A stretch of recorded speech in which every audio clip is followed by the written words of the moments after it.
Well, now, Cats surprised a lot of people, finished second in the North this year, nearly securing a bowl bid today.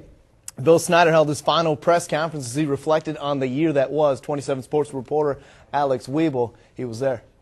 The Wildcats finished 6-6 this season, just one game away from making this weekend's Big 12 championship.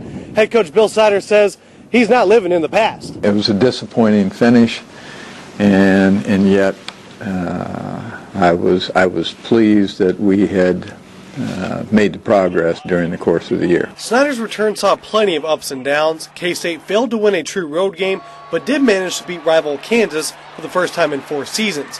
For Snyder, it brought back memories of his first year in 1989. At the end of the first season, even though we were a 1-10 football team, I was quite confident, and more confident at that time than at any time before, that the program would have some success. It's different, but I feel the same way. The Cats have a lot to build upon. They returned Big 12 leading rusher Daniel Thomas. However, they lose 24 seniors, including quarterback Grant Gregory and wide receiver Brandon Banks.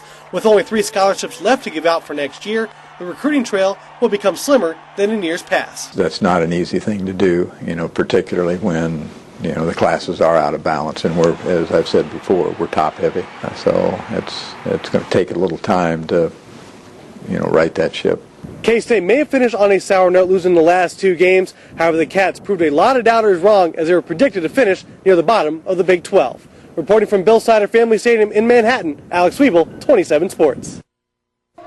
All right, Alejandro, Big 12 announced its postseason awards today for the 3rd year in a row. A K-Stater earned Offensive Newcomer of the Year. Daniel Thomas led the league in rushing. He clipped 1,200 yards. He also led in attempts and yards per game. Transfer from Northwest Mississippi Community College. He's up for the Doak Walker Award. That's given to the nation's top running back. Remember, Deion Murphy won Newcomer of the Year in 2007. Brandon Banks won it last year for the Cats. And speaking of Banks, he earned Special Teams Player of the Year after his record-setting performances. Banks returned 2 kicks for a touchdown against Tennessee Tech. That tied an NCAA mark. He had 4 kick returns for TDs on the year. Joining Banks and Thomas is tight end Jaron Mastrud and left tackle Nick Stringer from Hayden High School. KU wideout Desmond Briscoe, the lone Jayhawk, on the first team. Individual award winners, no real surprise here. Colt McCoy, he's the Offensive Player of the Year. And Ndamukong Suh, Defensive Player of the Year from Nebraska. Texas coach Mack Brown, he was the Coach of the Year. Of course, he has his undefeated Horns up against Nebraska in the Big 12 title game.